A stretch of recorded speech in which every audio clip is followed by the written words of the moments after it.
स्वागत है दोस्तों, एक बार पुनः आप लोगों के बीच आ गया हूँ। अब जितना भी मैंने अपने लोगों को पढ़ाया है, उम्मीद करते हैं कि आप लोगों ने रिवीजन कर लिया होगा। और आपको बताते चलूँ कि इसमें देखिए फिजिक्स की क्लास है, सारे चीज़ कोरिलेटेड होती है, तो इसीलिए आप अगर रिवीजन नहीं कीजिएगा तो आपको समझ में अच्छा से नहीं आएगा। तो देखिए कल तक मैंने जहाँ तक पढ़ा दिया था उससे आगे आज बात करेंगे। आज आप लोगों को बहुत ही इंपॉर्टेंट चीज़ बताने वाला हूँ, और वो है दर्पण फार्मूला। ठीक है, उसको जो वो है दर्पण फार्मूला बोलते हैं उसको, ये मैं आप लोगों को बताने वाला हूँ। दर्पण फार्मूला क्या होता है, देखिए यहाँ पे लिखा हुआ है 1/v equal to 1/u equal to 1/f। तो 1/v plus 1/u equal to 1/f, ये आपको प्रूफ करना है। ठीक है, आपको ये जो है कितने मार्क्स के पूछे जाते हैं, 5 मार्क्स से पूछे जाते हैं। और जैसे जैसे मैंने इसमें लिखा है सारी चीज़ आपको वैसे ही लिखना है, और उसी टाइप से आपको लिखना है। ठीक है, जैसे इसमें लिखा हुआ है। ठीक है दोस्तों, तो ये आप लोग जान लें, कुछ ज़्यादा नहीं कुछ कम नहीं, बस जैसे बता रहा हूँ वैसे आप लोग कीजिए। नंबर का टेंशन मत लीजिएगा आप लोग। ठीक है, जब एग्ज़ाम दे के आइएगा उसके बाद बताइएगा कि सर हाँ नंबर आया कि नहीं आया। ठीक है, तो इसीलिए जैसे जैसे इसमें लिखा हुआ है, और पढ़ने का जो आदत है वो आप लोग क्लास 10th में हो, और क्लास 10th में अगर हो आप लोग तो कम से कम आप लोग को 10 घंटा पढ़ना चाहिए। ठीक है, और पढ़ने का स्ट्रेटजी कैसे होता है मैं आप लोग को किसी दिन आप लोग के लिए जो है, जब ये फिजिक्स ख़त्म हो जाएगा, कुछ कंटेंट हो जाएगा आप लोगों के पास, तो मैं आप लोगों के लिए जो है एक मोटिवेशन वीडियो लेके आऊँगा। ठीक है, तो अभी तो ये फर्स्ट ही चैप्टर चल रहा है, तो इसीलिए अभी उतना पैनिक नहीं होना है। चलिए आपको ये फार्मूला प्रूव करना है। ठीक है, तो 1/v plus 1/u equal to 1/f। ये v क्या होता है मैंने आपको बताया है, u क्या होता है आपको बताया है, f क्या होता है ये आपको बताया है। फिर आपको बता रहा हूँ v क्या होता है। v क्या होता है बताइए, ये होता है पोल से यानी कि ध्रुव से प्रतिबिंब की दूरी, ध्रुव से प्रतिबिंब की दूरी को v बोलते हैं, ध्रुव से वस्तु की दूरी को u बोलते हैं, और ध्रुव से फोकस दूरी को क्या बोलते हैं, f बोलते हैं। तो f हो गया फोकस लेंथ हो गया, और ये v हो गया क्या, प्रतिबिंब का जो दूरी है वो हो गया। u क्या हो गया, u हो गया आपका क्या, क्या हो गया यू हो गया आपका वस्तु का दूरी। ठीक है, ऐसे आप लोग रिकॉल कीजिए। ठीक है, ये सारा चीज़ मैंने आपको बताया है। देखिए इसमें आपको जो है, इसमें जो लिखा हुआ है सो तो लिखा हुआ है, बट आप लोग पहले क्या करना है, आपको समझना है। ठीक है, मैं आप लोगों को समझा रहा हूँ, पहले आप लोगों को समझना है, उसके बाद उसमें देखना है। ठीक है, सबसे पहले यहाँ पे देखिए, मैंने आप लोगों को बताते चलूँ यहाँ पे कि देखिए यहाँ पे सबसे पहले यूज होता है क्या, सर्वांग सम और समरूप, दो प्रकार की चीज़ें होती है। ठीक है, क्या सर्वांग सम, क्या बोला मैंने, सर्वांग सम और समरूप। ठीक है, दो प्रकार की चीज़ होती है। अगर सर्वांग सम बोलता है तो सर्वांग सम बोलता है तो एक चीज़ जो है दूसरे चीज़ पे सेम टू सेम क्या होता है, कवर हो जाता है। मान लीजिए कि इस त्रिभुज को और इस त्रिभुज को, त्रिभुज नंबर 1 और त्रिभुज नंबर 2 को अगर हम क्या बोलेंगे, सर्वांग सम बोलेंगे। सर्वांग सम बोलेंगे तो ये 1 नंबर त्रिभुज को अगर 2 नंबर त्रिभुज पे रखेंगे तो पूरा पूरा उसको ढक लेगा, ना छोटा होगा ना बड़ा होगा, पूरा एग्जैक्टली उसको ढक लेगा, तो सर्वांग सम हो गया।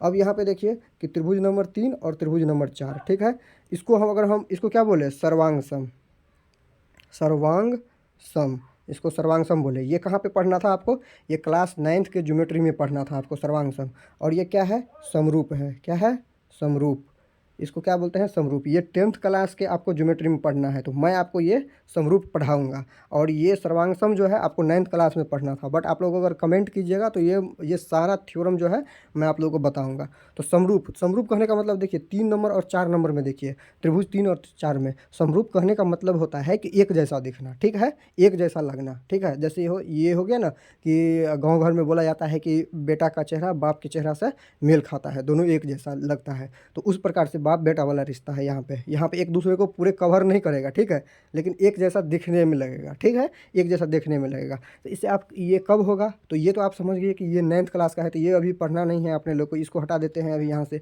ये पढ़ना नहीं है, ये पूरा किसका है, 9th क्लास का है। बच गए ये समरूप। तो समरूप के बारे में अभी अपने लोग थोड़ा चर्चा कर लेते हैं, क्योंकि यहाँ पे इसका यूज है, आप लोगों को थोड़ा बहुत बता देता हूँ समरूप के बारे में। ठीक है, तो देखिए ये एक त्रिभुज हो गया और ये एक त्रिभुज हो गया। ठीक है, इसका नाम यहाँ पे दे देते हैं ABC, और इसका DE और F। ठीक है, इसमें जो भी बताऊंगा आपको, आप जो है गौर से सुनिएगा। ठीक है, देखिए समरूप कहने का मतलब हो गया कि इस त्रिभुज का, पहले वाले त्रिभुज, त्रिभुज नंबर ABC। ठीक है, त्रिभुज ABC का जितने भी भुजा हैं वो अनुपातिक होंगे किससे, त्रिभुज DEF के भुजा से। ठीक है, क्या बोले कि त्रिभुज ABC का जो भुजा है, त्रिभुज ABC का भुजा है वो अनुपातिक किसके होंगे, DEF के। तो अनुपातिक कहने का मतलब क्या हो गया कि अगर हम लिखेंगे AB, तो AB और यहाँ पे लिखेंगे D/DE। ठीक है, यहाँ पे DE लिखेंगे, तो AB/DE ये बराबर किसके हो जाएगा, यहाँ पे क्या है BC, तो इसको BC लिखेंगे।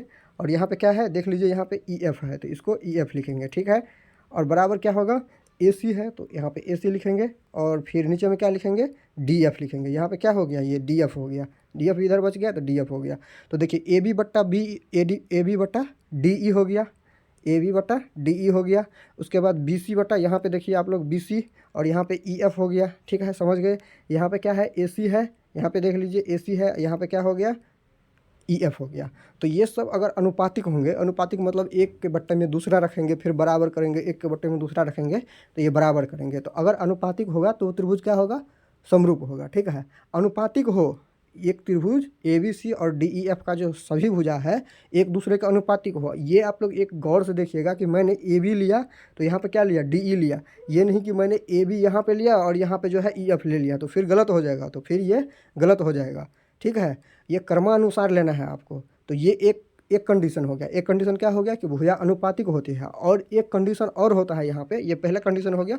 दूसरा कंडीशन में आपको जो है कलर का, पेन का कलर चेंज करके मैं आपको लिख देता हूँ, ठीक है। दूसरा कलर में आप पेन का जो कलर है उसको चेंज करके लिख देता हूँ। तो ये पहला कंडीशन हो गया कि सारी भुजा क्या होती है, अनुपातिक होती है।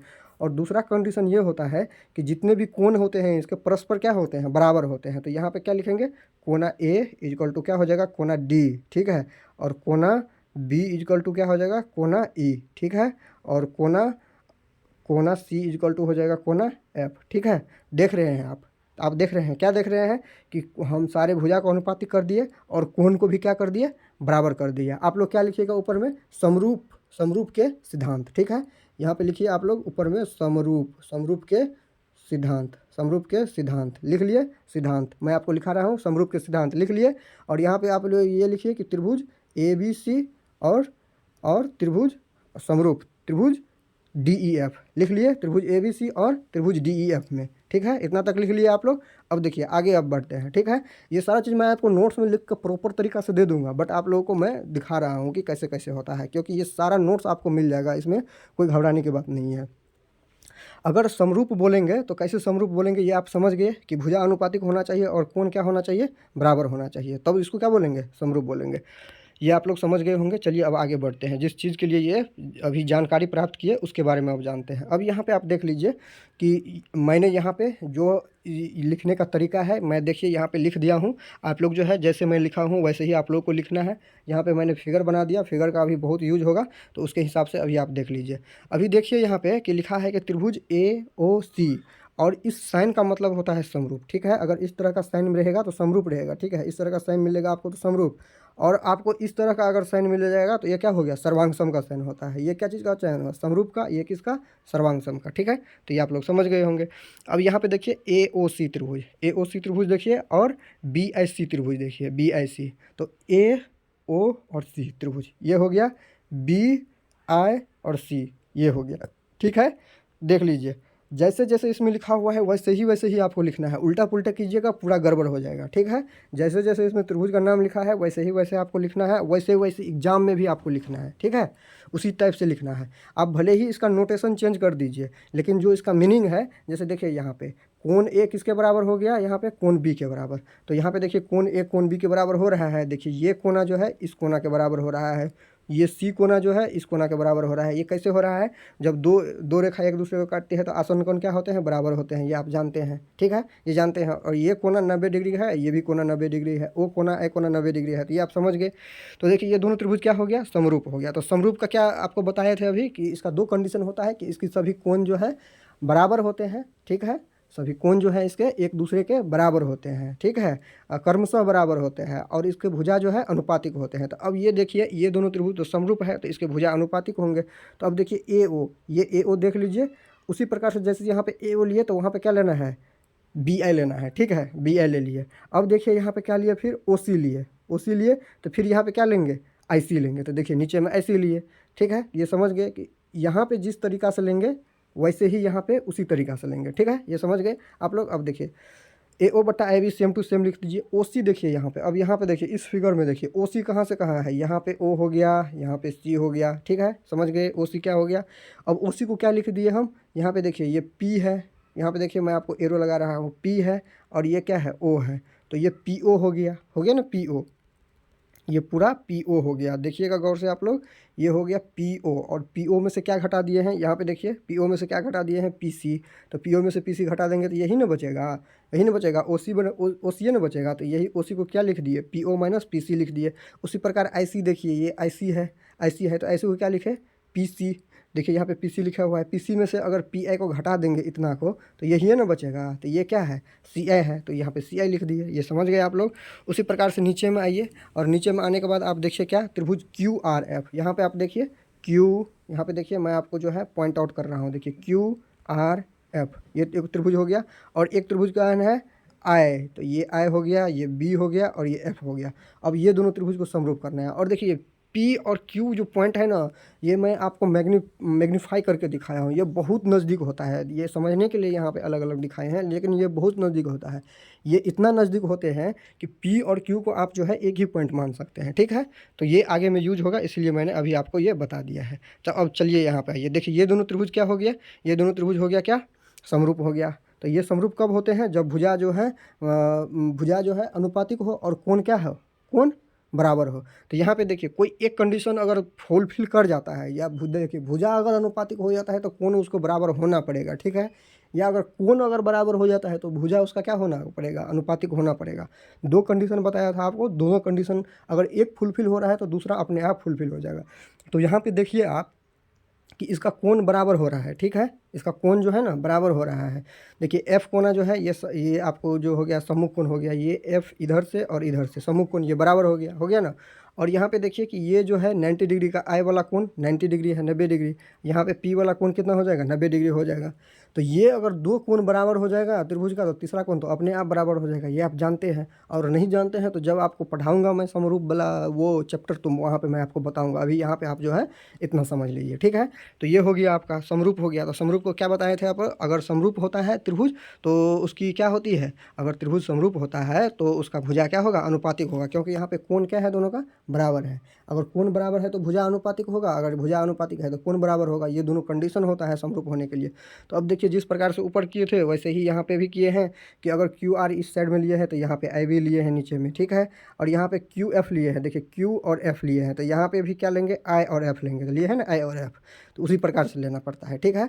अब क्यू आर अपॉन आई भी लिख दिए, और क्यू एफ अपॉन देखिए आई एफ को क्या लिखे, P I minus P F, P I minus P F. देखिए पी ये हो गया आपका, पी कहाँ है तो पी ये हो गया, और आई ये हो गया, तो पी आई और माइनस क्या किए, पी एफ, ये पी एफ हो गया। तो पी आई में से पी एफ घटा देंगे तो क्या बचेगा, आई एफ बचेगा। तो देखिए आई एफ को क्या लिखे, आई एफ को यहाँ पे देखिए, आई एफ को क्या लिखे, P I minus P F लिखे। ये समझ गए आप लोग। चलिए अब आगे बढ़ते हैं। देखिए यहाँ पे मैंने लिख दिया है कि क्यू और पी बिंदु बहुत नज़दीक है। तो क्यू और पी अगर बहुत नज़दीक होगा तो क्यू एफ और क्यू पी क्या हो जाएगा, यहाँ पे देखिए क्यू एफ और क्यू पी क्या हो जाएगा, ये हो गया क्यू एफ और ये हो गया क्यू पी। अगर पी और क्यू बहुत नज़दीक है, पी और क्यू बहुत नज़दीक है तो दोनों का क्या मान लेंगे, बराबर मान लेंगे। तो वही नीचे में आपको लिख के दे दिया हूँ मैं कि दोनों को क्या मानना है, बराबर मानना है। तो अब देखिए नीचे में क्या हो जाता है, तो जहाँ जहाँ क्यू एफ है वहाँ वहाँ पी एफ लिख सकते हैं आप ले लो, क्योंकि पी और क्यू एफ और पी एफ क्या हो गया, बराबर हो गया।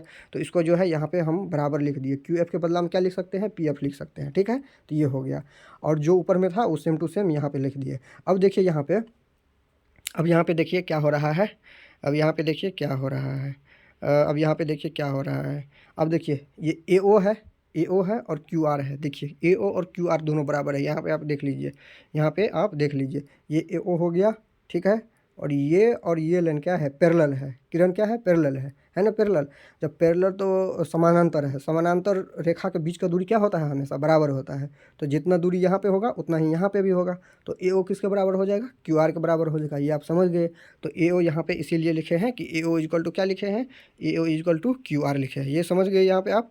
तो अब आइए यहाँ पे, तो क्यू आर जहाँ पे है वहाँ पे ए ओ लिख सकते हैं, तो यहाँ पे क्यू आर है, ठीक है। तो क्यू आर को हटा के यहाँ पे क्या कर दिए, यहाँ पे क्यू आर के बदले में ए ओ लिख दिए। ये समझ गए।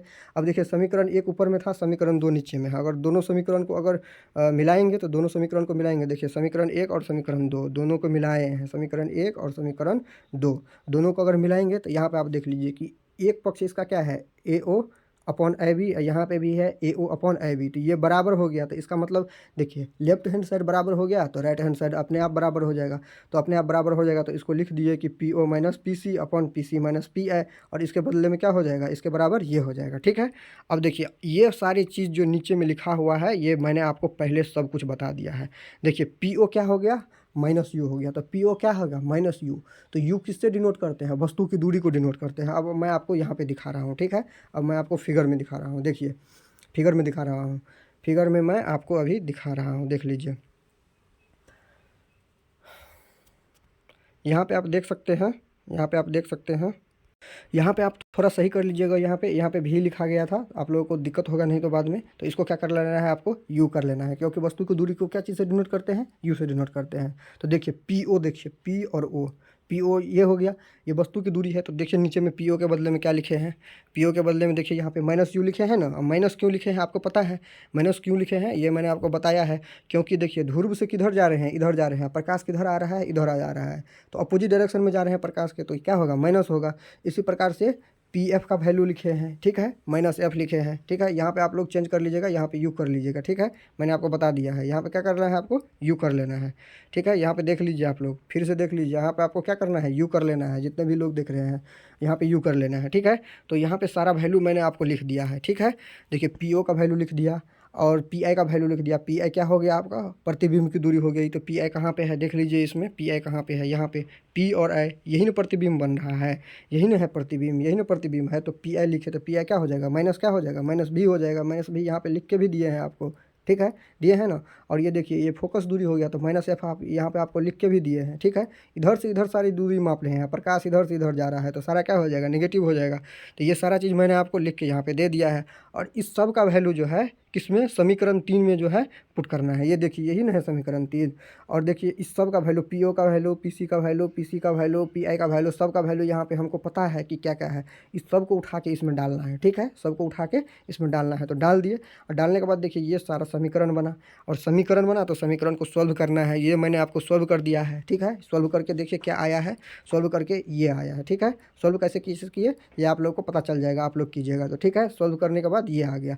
देखिए यहाँ से यहाँ इसको क्या किए हैं, क्रॉस मल्टीप्लिकेशन किए हैं, इसको इधर भेजे हैं, इसको इधर भेजे हैं। क्रॉस मल्टीप्लिकेशन आप समझ रहे हैं ना, क्रॉस मल्टीप्लिकेशन कोना कोनी गुना जो किया जाता है, ठीक है।